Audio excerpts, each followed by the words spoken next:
all. So ChapChap Africa is a Ugandan-based fintech. And what we're doing is we're tapping into the power of the micro and small medium enterprises to be able to distribute financial services to the underserved or low-income population currently in Uganda. Okay, so how did you come up with this? What is it that drew you to this, and what shaped you into doing this? I think it's a series of events that led to this. Starting business at a young age, but I think what got us here was just seeing the direction that technology was taking. And we thought that it was inevitable that we actually start utilizing technology, not just as consumers, but also as people who would own it and be able to use it to better lives. So this is how ChapChap started with 3 founders with the idea of making sure that people would use technology to actually improve their lives. And the word ChapChap to many is a Swahili word that means quick, but actually for us, it's the acronym is creating harmony among people. So we strongly believe that if we have imbalance in income, we can't have harmony in society. And we know very well that today technology is going to be is going to widen that gap if we don't adopt it and use it rather than being customers. Ah, cool. You mentioned you said businesses that you had at a young age. What business was that? At what age? I was 9 years old. I used to repack Sim, and there was a lady one time who I was seated on the streets and she passed. She was carrying Sim. I thought, you know what? I could actually put more value to that. So I'd tell her to put in cameras and me, I'd put brand it and sell it times the price. Wait. Weren't you in school? Weren't you? How are you doing these things? We had to make ends meet, so it's inevitable. I think I just loved doing business. I just enjoyed the whole scenery that I came across at a young age, seeing people doing business, and I thought it's something I would try out. Okay, was that the only business you did as a child?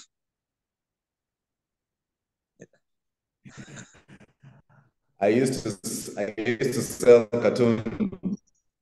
You used to sell what? I used to draw cartoons and sell them so that I could have my break money. Who are you selling them to? What sort of cartoons? The rich kids in class. Wait, which school was it? Tom and Jerry, Mickey Mouse, Arnold Schwarzenegger. I was not an artist. I used basically to hand print them on the paper and then shed. So. Okay. Wait, where was this? In Kampala?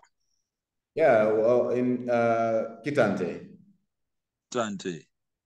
Then, so cartoons, Sim, what else did you go for? I don't think you stopped.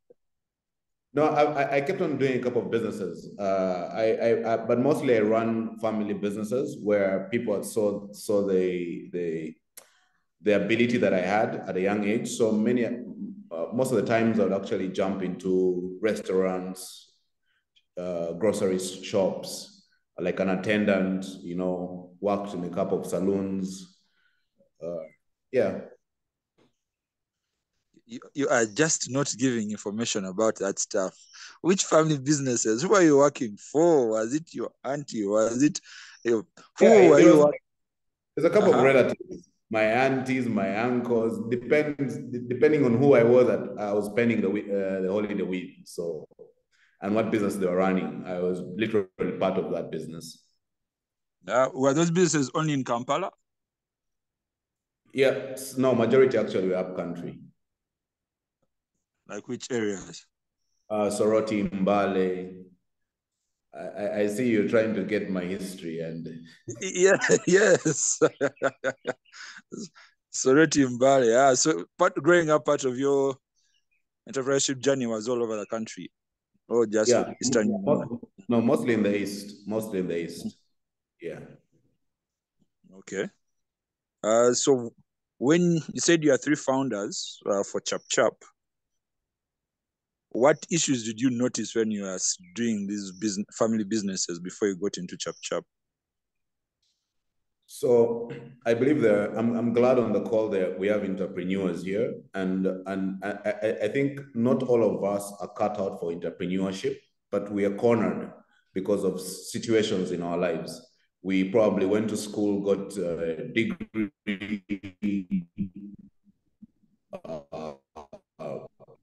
and we get out there, try to take our applications. To the end of the day, you want to survive. Now, we don't know the ABCs of businesses. And that's why every successful businessman you find today, he'll tell you he has failed 10 times and more. And what he has done is pick the lessons from his past business and gone forward. So while I was doing business, one thing that I noticed is that many of us who are running businesses don't keep our books well. We don't do record keeping. So what basically we used to do those days is, I'm buying Sim at 1,000 shillings. I'm going to sell it at 2,000 shillings. Then I multiply the number of packets that I'm going to sell. And then I say, this is my profit. But I have not factored in other things, the transportation of bringing the Simpsons to me. I've not factored in the lunch that I ate. I've not factored in the rent that is basically breaking the rent into daily, not monthly, so that you're able to know that I'm able to sell today to cater for that fixed expenditure. And that's the biggest reason I actually realized many businesses were failing. Yeah. Is there one of your businesses that failed because of that? Yes, many. Just you can tell us about one. The last one where I actually got to, because you see, if you're in the market today, you'll understand that there's a lot. When you ask people why your business is failing, you'll hear things like politics. This new guy is using witch doctors, Yes. the weather, it's raining, so customers are home, they're not going to walk to my premises, they're not going to purchase. But no one in particular tells you that, sits down to say, my numbers are wrong. My profit, my margins are small, so I need to increase them. So my last business was a restaurant, which I ran with my young brother, and he was an accountant. And for the first time, I came to actually understand why my previous businesses had struggled and failed. Is every end of the month, we'd had sales in millions, but our expenditures also were in millions. So at the end of the day, you'd ask me and say, we need to pay salaries. And I'm like, yeah, but we have made money. He says, yeah, yes, we have. But the money is equivalent to the expenditure. So it doesn't make sense. And what was happening, for the first time, he was writing down everything that transpired in the business, whether I jumped onto a border, whether I had to pay for electricity, whether all those things were written down. So at the end of the month, we realized it doesn't make sense to run a business this way. So we noticed that majority of the businesses are struggling because they don't have that financial knowledge to be able to make decisions based on numbers. Okay. So after that, you launched ChapChap, but in Uganda, it's strange. When did ChapChap begin? In 2017. 2017. Wow. So you're past that 5 years of death that we talk about in Uganda. Well done. I would say 2 years. I'm not sure about the 5 years in Uganda. Okay, so why did you do a technology company? So a friend in the restaurant approached me and literally we had a discussion about technology and where it was going. And he basically said, if you had if you put all the knowledge that you've had in the past and looked into technology as an enabler, you could actually do more. And at the beginning, I didn't want to listen to him because I think even my email at that time was, my ex had created my email. So it was, I didn't know how to, I'd even never logged into my email. So it was that bad. Yeah, yes. So it took time for me, but I think what helped is that he was already sort of trying to build his business. So he wanted me to help him consult about how to take it further. So as I kept on moving with him to meet different stakeholders, I actually saw something very powerful. And then I said, okay, for a second, maybe we could actually build a solution that could manage not only take my lessons so that other entrepreneurs can benefit, but actually build solutions where entrepreneurs can be able to manage their businesses and be able to see their numbers. Could that make sense? Because my brother actually had planned to do it, but I told him, how would you scale it? If you're an accountant and you want to talk to millions of businesses in Uganda, it's difficult for you to do that. So that's how I basically got into technology space. Okay, so what does ChapChap do? So ChapChap is basically an app. We currently have about 32,000 doers using our solution. And basically what they're doing is we are extending financial services of different partners. These are telecoms, utility companies, banks, fintechs. So these businesses, the doers who are able to download and top up wallets for customers, are able to earn an alternative revenue source. So the partners pay us, the telecoms pay us a commission, and we're able to share this revenue with these doers. In return, also, what we're able to do with our product is that on the app, every transaction that is done, we are basically registering a footprint or the number of customers that are getting into that doer. So what has that done? It has been able to create financial profiles for these doers. And we have provided this data to financial partners. To date, we have, through our financial partners, we've been able to lend more than 12 million US dollars, unsecured credit. We have never seen this shop owners apart from the KYC that we have, that we collect during registration. So, and this is something that to them, many of them had never been able to access credit without providing collateral. So these are just the two things that we are doing, and we are building more technology to be able to enhance our products and other partners that we think need the same solutions. Okay.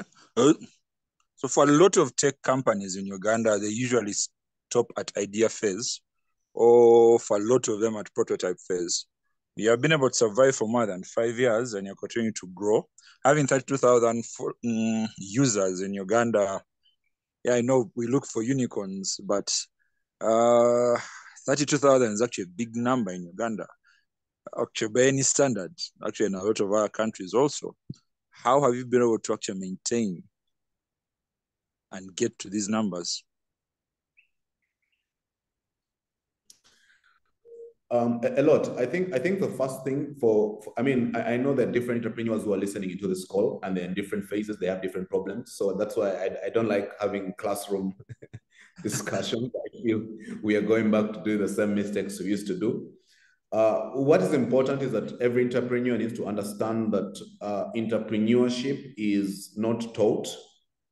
You learn as you grow, and the only way you're able to master it in time is if every single time you register your failures and learn that this is what made me fail. Next time I'm going to start another journey, these are some of the things I'm going to do right.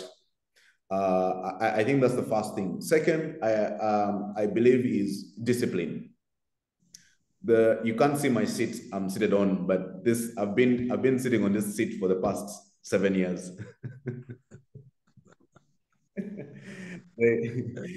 Apart from the moments when I was not in the country, but once I'm in the country, I'm on this seat, and it's what they call discipline. Many people don't have discipline. We're not patient enough to plant the seed and let it grow. But also, I think building. Are you really providing a solution that is solving a problem? Many entrepreneurs that I come across, what they basically do is they say, they forge a problem, then plus a solution, then they create a business. It doesn't work that way. So the only way you actually get to know a problem is either you have faced the problem or you have actually seen the problem. And that's why you see many entrepreneurs who probably coming out of university find it very difficult to build businesses because they have no experience. Vis-a-vis somebody who has come out of university, has probably been employed for a couple of times, then through that engagement and networking with people, he gets to understand there's actually a problem, or in my space, there's a problem that I can solve. And then that problem is actually big enough to be able to create a business that can be able to grow. Okay, so what are things that would be peculiar or specific to a technology company to help them grow? So technology is really something new. I mean, speaking about Uganda, it's something that is new. And I think that people should not look at technology as a business. They should look at technology as an enabler. You have a problem that you're trying to solve, but that problem can't be solved by, let's say, for example, my brother, because he noticed that the restaurant failed because of bookkeeping, he wanted to go and engage all businesses and help them with bookkeeping. So I asked him, how many businesses are you going to basically help? You're going to spend an hour. You have only 8 hours in a day. So those are basically 8 businesses. And you can't scale further than that. So it's not going to be scalable. And the idea was, so you have the knowledge, you have the problem, and you want to be able to scale it. So what do you do? So I said, look at solutions like ERP solutions.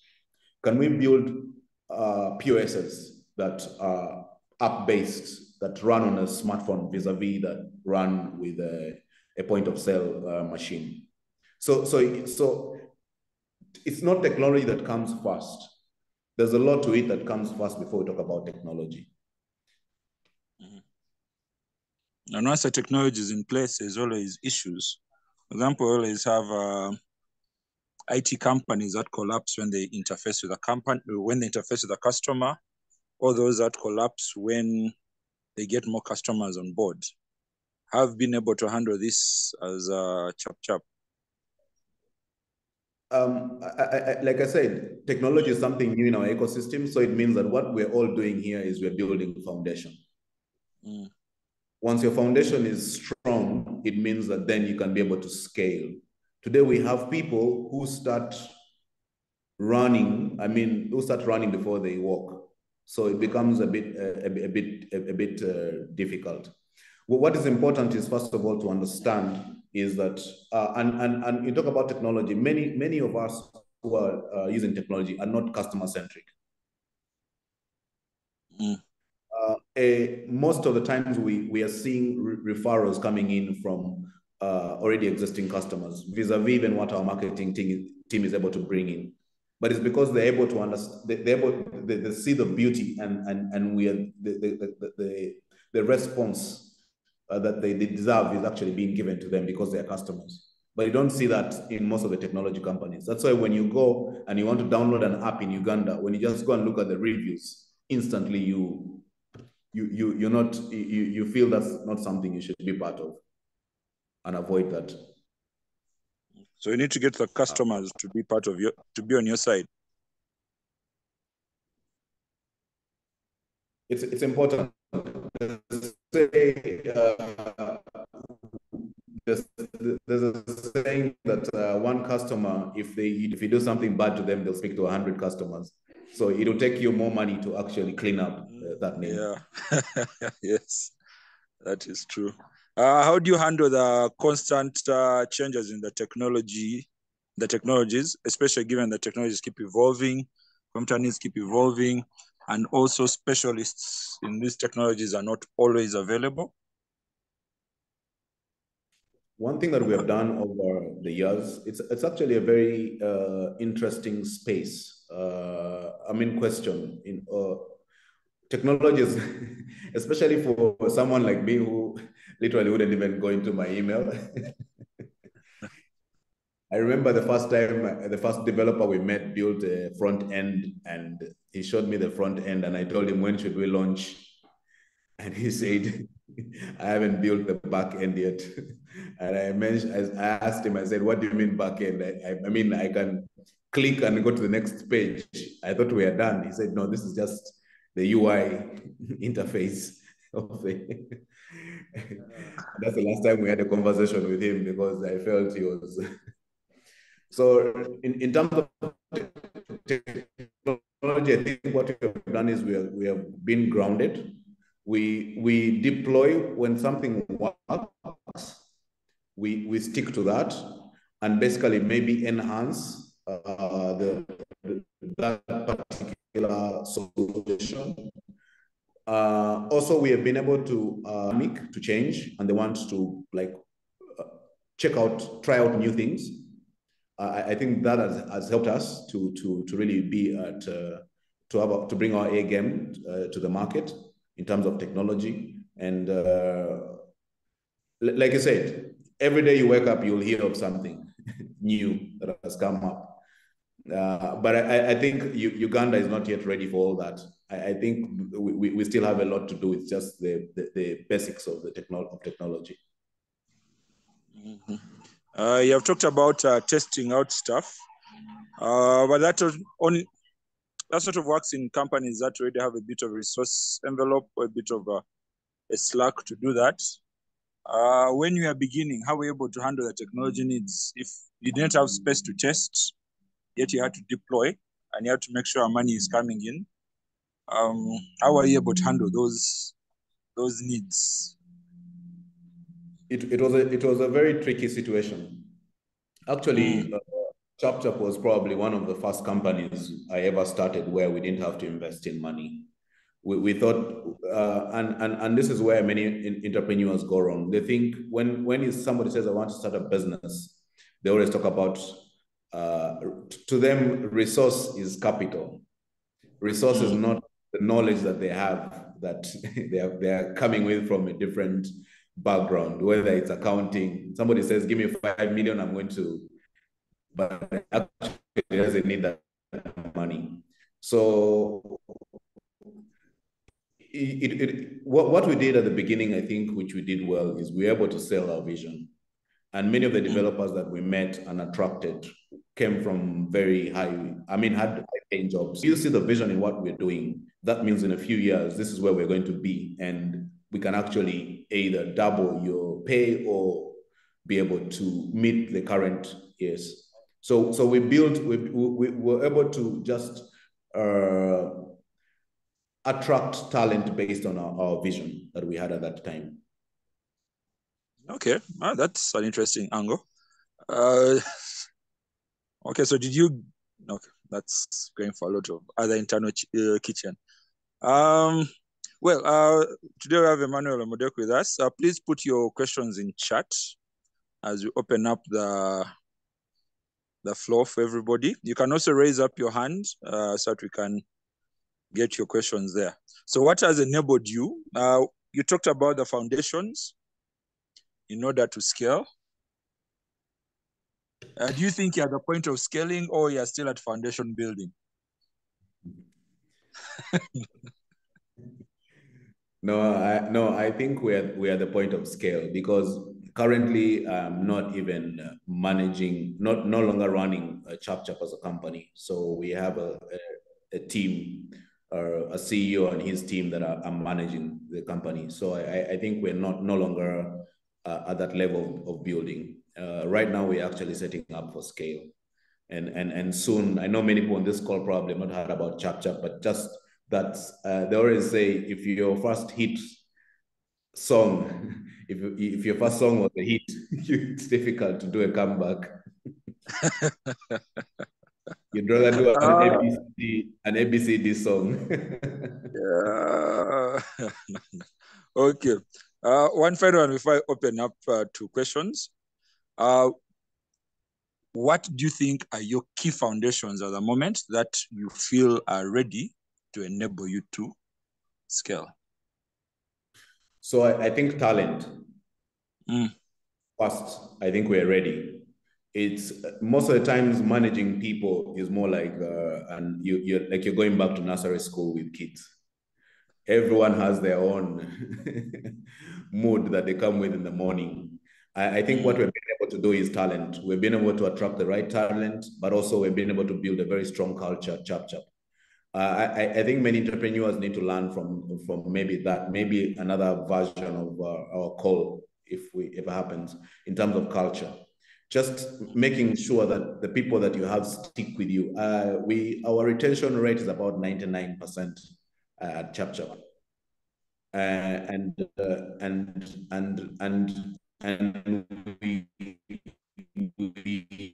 we see people wanting to stay and see the company grow. And in terms of technology also, I think we have built something that is very scalable. And yeah, that has positioned us well and enable us to be able to scale now. 99%, dude. That is a miracle in Uganda. Most companies in Uganda, retention rate is about 40 to 50%. Yeah, that's true. But you see, I was privileged to attend the Alibaba Fellowship in China for 2 weeks, and we had an opportunity of staying in the Alibaba ecosystem for 2 weeks. It was amazing just to learn what exactly it is. And for them, it's nothing else apart from culture. So if you have no culture internally, you can't be able to build a global organization. Okay, all right. Maybe somebody will ask. The bigger the team, the more you lose control. So if the basics are not there at the beginning, then you literally, if you can't manage 10, you can't manage 20. Neither can you manage 100. So it becomes a challenge. If you're saying you can't manage 1, you can't manage 10. No. Okay. So there are a few questions coming in chat. There's one from Emmanuel, your namesake. It says, technology is an enabler in business, and I strongly agree. Now, with most of us focusing on technology as a future driver of business, what is key in creating a sustainable business? I think for Emmanuel, it's a cup of coffee every morning. Yeah, please go ahead.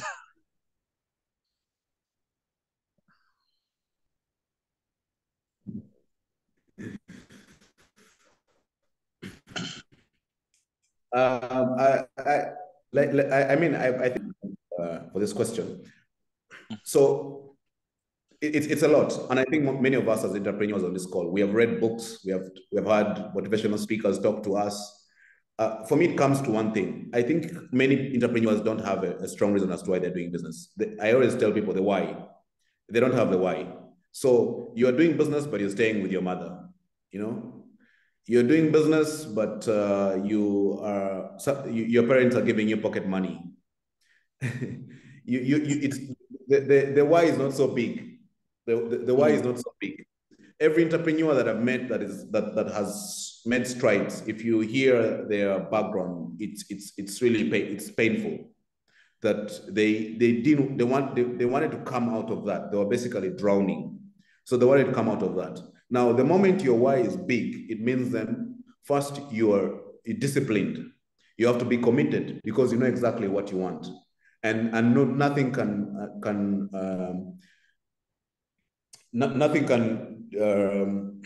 move you from that goal. You see, when you're starting business, most of the times when you're starting business, even your closest friends wouldn't believe your idea. Probably your wife will not believe your idea if you're in bed and say, you know what, I'm going to build the next payment third-party agent network in Uganda, they would probably laugh. Yeah, because they have no experience, they have not seen it, and what you that is going to be able to do it, the people say around you. So for me, that's the thing. I have a reason as to why I have to wake up every morning, and my why is so big, so big. Okay. Actually, that's quite important. You mentioned the why. There's a question from Ronald. Are there businesses today that don't require technology?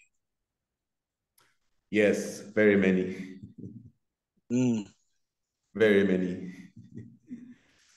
There are businesses that don't require technology. Like I said, what technology does, it just scales. It scales your solution. So if you're thinking of scaling and saying, I am running a restaurant, I have the best food. Remember at school, they used to tell us location was everything in business. So if you have pancakes, my sister always brings for me pancakes because I hardly go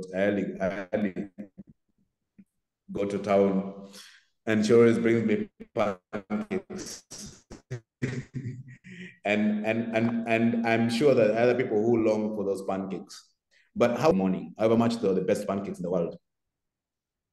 So the question is, the pancake person has to think and say, okay, how do I use Facebook, plug in a delivery service that can actually be able to get this pancake to the people that enjoy this pancake? So yes, you can do business without technology, but the moment you want to scale, I think technology is important. Or to tap into more customers. All right. There's a question from Sally Sharifa, who's like, does one need to have a tech background to be a techpreneur?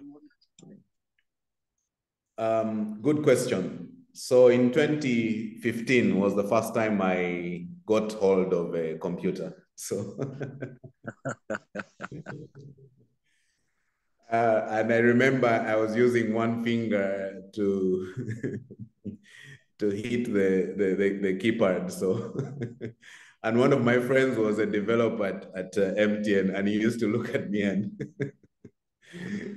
he told me I had a long way to go. So yes, it's possible, Sharifa, and you don't need to actually have a background in technology. If you have an entrepreneurial mind, you can look for somebody who has a background in technology and work with them to be able to build a tech solution for you. Actually, people think that many tech people are entrepreneurs. That's not true. Mere fact you can write code doesn't mean you're an entrepreneur. Yeah, you're hurting some of us. And what is your educational background? I did not mention that. I dropped out of university. Oh, okay. Lovely. And those guys with Steve Jobs who dropped out of university and built tech giants. I can't say I dropped out. I would say I never joined. I just went for the registration, and they kept on telling me, go to this here, register here, go here. I remember ordering for a Pepsi, and I said, to hell with this. If this is what it takes to get a registration. Which course are you registered for? But I don't advise BCom. BCom. Okay. You don't advise people to drop out of university.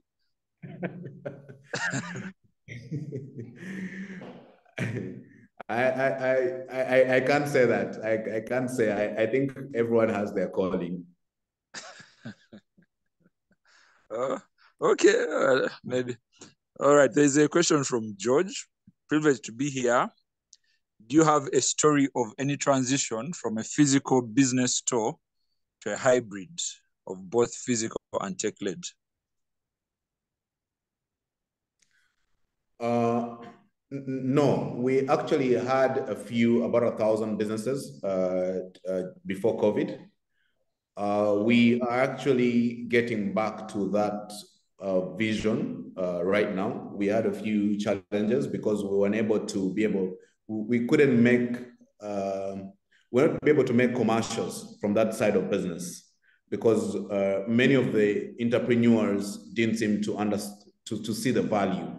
So they would basically digitize some records, then go back to not even digitize or not even writing down the records. So at the end of the month, it was very difficult for them to see the logic in their financials.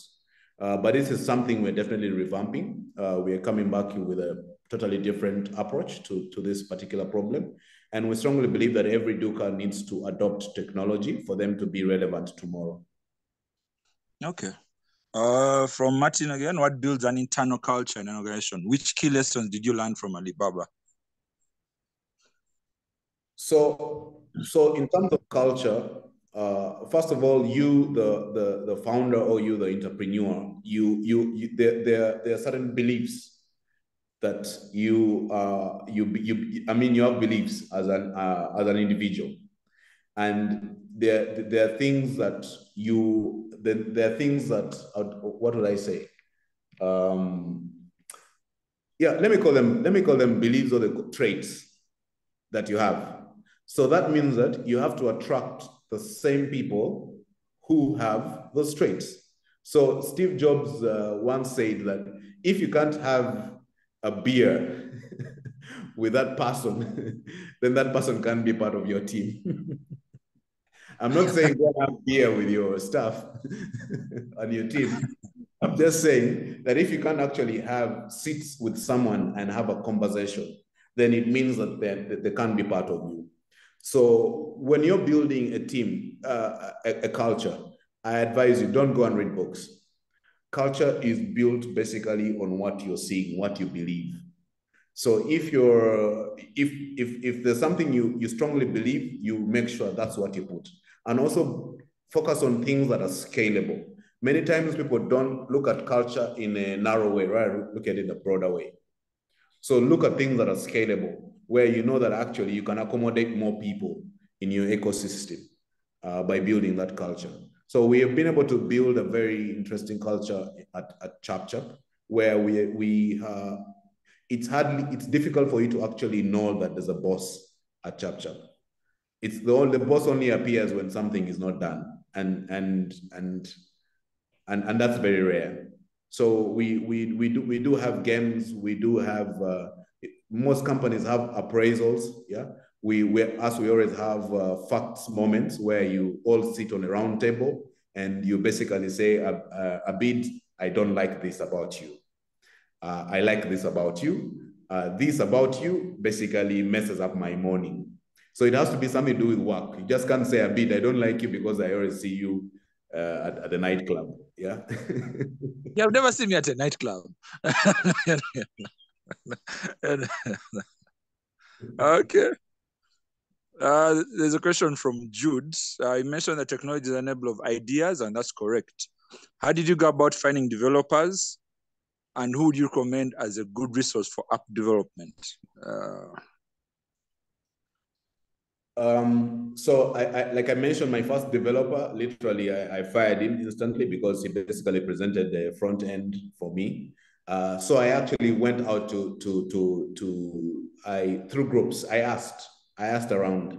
I said, listen, I have this vision that I want to put in place, but I'm looking for somebody who can, and that's one of the co-founders, our former CTO. I was able to linked up with him, and I was able to share my vision with him. At that time, he was the one who built part of the team that built the ID national ID solution. And he quit his job the next month, and he said, "Listen, I am with you fully on this." And yeah, and that's how we started. So I think you can actually find this talent from your resources by talking to people. If you have a problem, share. People might actually have solutions for that. Yeah, actually that's key. Start with your networks. I was having a discussion with a few entrepreneurs the other day, and CEOs and all of them were like, the easiest way is you start with the people around you. Tell them about your problem, tell them about your vision, tell them about what you need, and tell them what you want. And it's also a good litmus test. If nobody in your circle can understand your business. You're either in the wrong circle or you have the wrong business. Most likely it is the wrong business. Therefore, want to go to other circles. You should at least be able to get a few people in your network to believe in your idea, to point you in the right direction.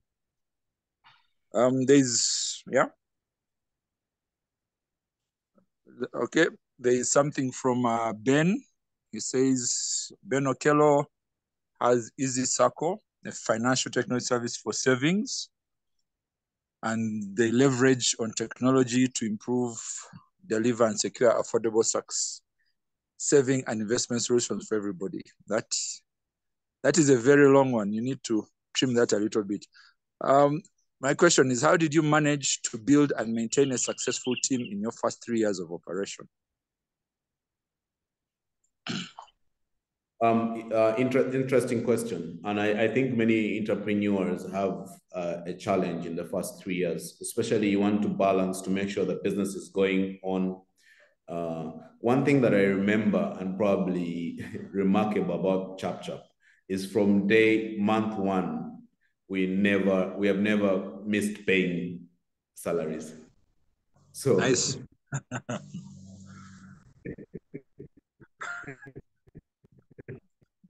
Wow, did you achieve that miracle? Continue. I know it's very difficult to be in that situation. Yeah. But I think it's decide to join your business because they didn't plan for this vision. They're basically out there looking for jobs, and you landed into them. You saw them. I think the best you can ever do is be able to at least to make sure that you do whatever it takes to make sure that they're paid. So of course, at the beginning, also you realize that in the first 3 years, we had people drop out. A couple of people moved to other companies. That's part of it, and that's because we failed to agree on our values as individuals, and we thought they would not be able to actually build the vision we are striving for. Okay. I hope I answered the question. I hope so too. Ben, in case you need more clarification, you can always post in chat or you can raise your hand. Then he has 2 other questions. Sharifa says, thank you for the useful insights this morning. Interesting discussion. Sharifa, I'm glad you're enjoying that. Ben has 2 more questions. How many years did it take you to break even? And then what is the best market penetration strategy for a technology company? And then a 4th question is, when do you decide to scale? So we broke even in our 4th year. That's when we broke even. We have been cash positive since, so and growing. I think that's also important because many a times people build businesses for venture capital, not to solve problems. They build businesses to raise money. I don't know how sustainable that is, but you can see currently in the market, we're having a lot of businesses closing because of that. I think money needs to come in when you are ready to deploy the money in the right way, and you build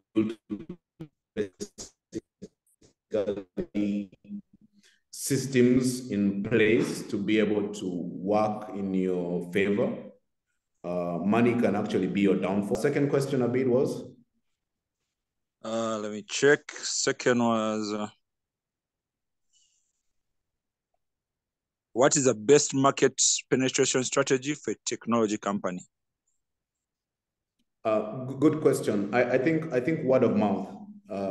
Word of mouth is very key. Use your customers to sell your service because, like I said, technology is more of like a foreigner in Uganda. So if I basically sold a solution Or if I sold Ben a solution and Ben was able to benefit and likes the solution, Ben is going to share that with other people. And the beauty about it, it's that it's free. So the people you recommend are going to jump on board. You would have spent wouldn't have spent a penny on acquiring that customer. And I think that organic growth is very important at the beginning because it gives you real feedback of whether what you're doing is real or not real. So I think that's very important at the beginning. And then when you're done with that, of course, the best tools right now that are available, social media, will get you there. And just imagine social media bundled with testimonials from customers. I think that's a great tool because we're shy from technology. We're always asking ourselves, should I click this? What will happen? Will it through it? It's easier for them to onboard you.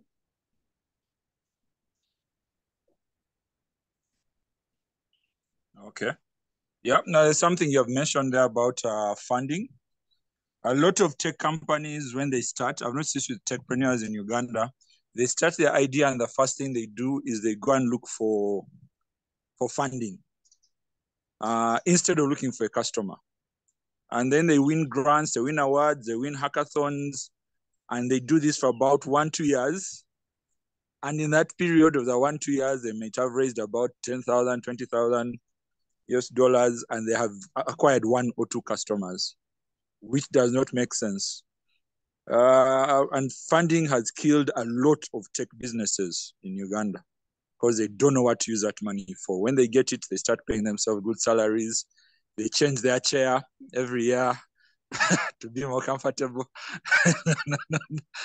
But it's key. So when you mentioned about the same chair for 7 years, I was like, yeah, that's quite a key indicator of discipline.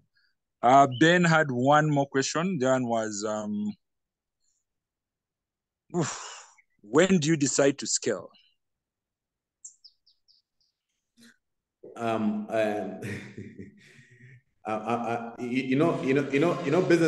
Business reminds me so much about relationships. Yeah.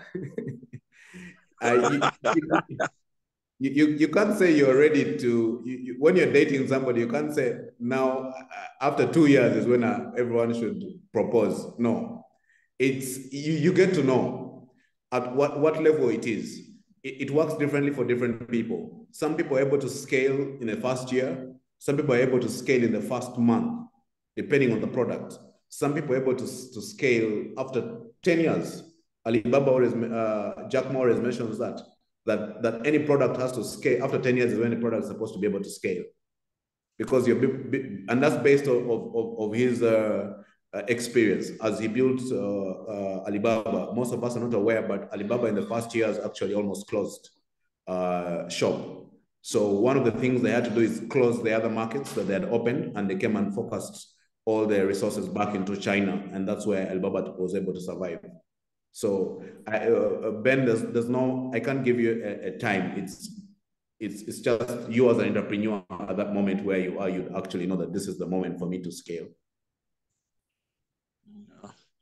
Something I was listening to recently, and they said, if a company you're working for is scaling in every market at that time, leave. It's going to collapse because it's sure they don't have a plan. Any more questions? Please, or you can continue sharing them in chat. The few comments here, Odeke Samuel says, great initiative. Emodek. Anne Bachaita says, well done to ChapChap. Great vision to Emodek, Mr. Emodek, and says, I like the power of word of mouth. Share testimonies too, it works. Ben says, great insights shared. Thank you very much. Okay. There's that thing that has been going around. There are always different ways to describe the same thing. Apparently, it's called the valley of death. But it's usually that time between starting your company and breaking even. There are a lot of issues that come up and that can make you stop. Which was your key challenge in that time? And how did you handle it? For us, it was technology. Yeah. So our first back end was a very strange language that was built by our former CTO. Sorry, you broke up a little. Please come there was again. no talent in Uganda that could. I'm saying our CTO left and he had built this back end, which where we basically in a language that there's no talent in Uganda. That So when he left for further studies, we had almost 2 years of no development going on and firefighting. I remember the first time I also opened my laptop again and I said, you know what, I'm going to learn how to code, but it took just 5 minutes.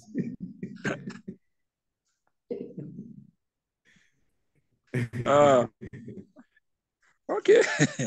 Yeah. And how did you overcome that one? It has happened. And we spent 2 years. Yeah? No, it's okay, continue. Pardon? Please continue. You spent 2 years. I'm saying, yeah, I'm saying that is the moment when we actually thought, not me, but majority of the staff thought we're done. Because we were this team that were pushing out new things daily. I mean, not weekly, trying to push what works, we continue, what doesn't work, we pull back.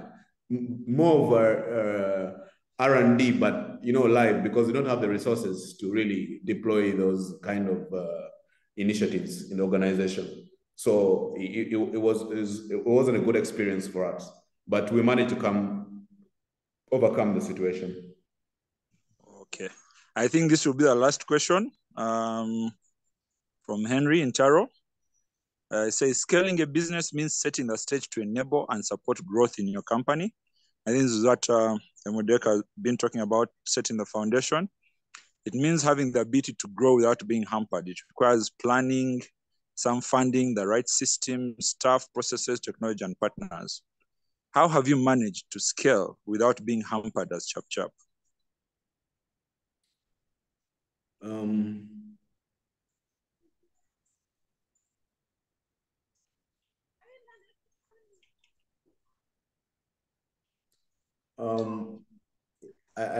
failing to understand the question. Abid, can you break it down? Henry, can you please unmute and you can ask your question so that it's clearer.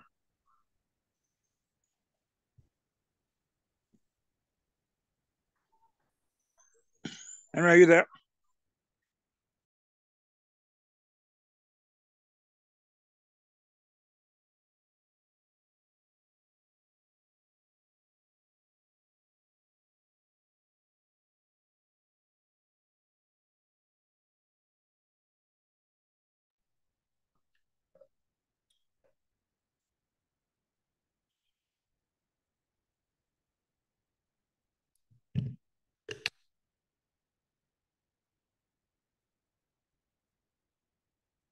Henry.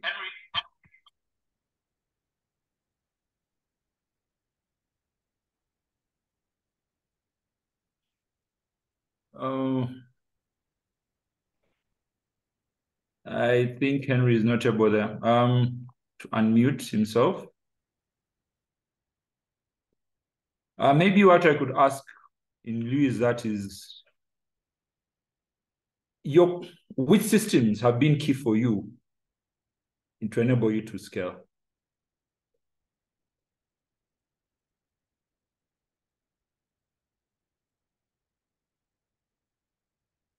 Am I muted?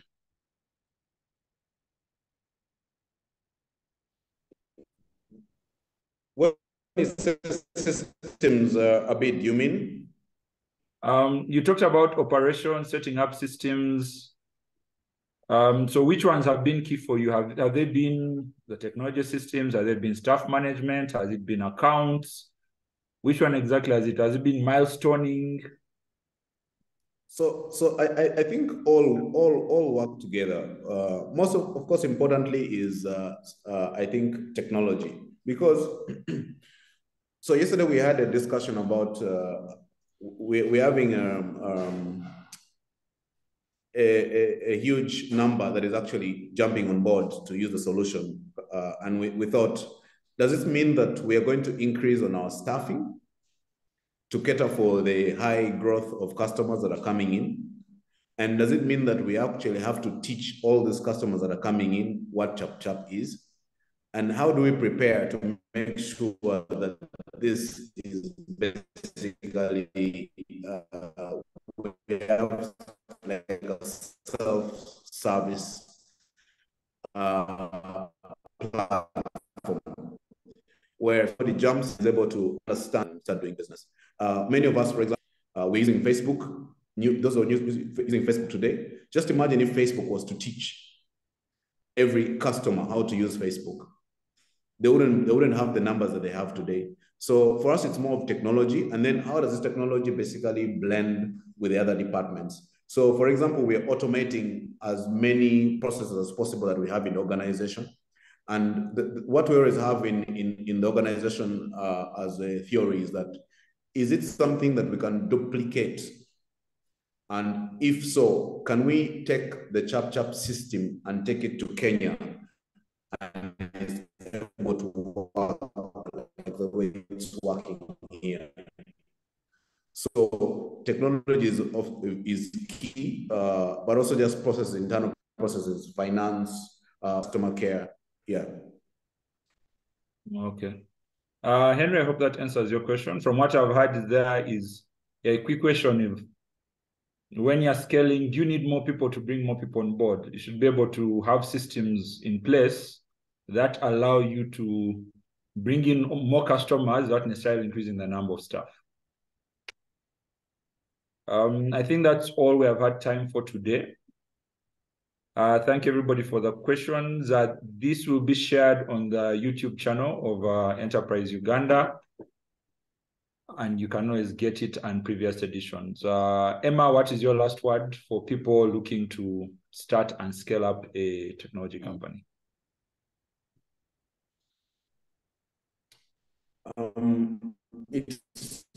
It's all I'd say. It's not an easy space. You're building it to better people's lives around us, because that's what technology is supposed to do. We're supposed to basically use it, or any kind of business, to be able to help people come out of their current situations, especially those who are underserved, like what we're doing at ChapChap. And I think we are getting hands-on on how to use technology, and I strongly believe that Uganda is going to shine in Africa soon. All right, cool. So if somebody wants to get ChapChap for their business, how do they get it? Do they have to pay? What? Yeah, so they can basically go to Play Store and search for ChapChap Agent, download. Once they've downloaded, they can actually be able to chat with our team directly during the registration processes, and they can guide them on the way forward. If you have any small business, ChapChap is a very good tool to enable you earn extra revenue, but also to help you build a financial profile for yourself. Okay, thank you. You mentioned loans. I'm sure a number of people will be interested in that. Get in touch. Somebody has requested for your contacts.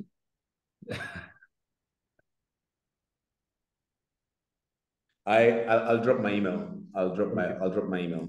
Okay, please drop your email in chat. Yes, Henry says you answered him very well. He says his key takeaways are automate your processes and focus on internal processes. Susan says thank you very much for your great insights, especially take out growth and integration for growth. Thank you, Emma, very much for taking off time this morning. We could see you are taking your coffee every 15 minutes, so maybe that is also a good. I was trying to catch up with your Mavira background. Yes, yes. Welcome back from Mavira. Thank you. I'm back. I'm now seated. Thank you, everybody. See you next Thursday. Thank you, Emma, very much for your time. Pleasure. A pleasure. Thank you. Thank you. All the best. All right. See you, everybody. See you next Thursday.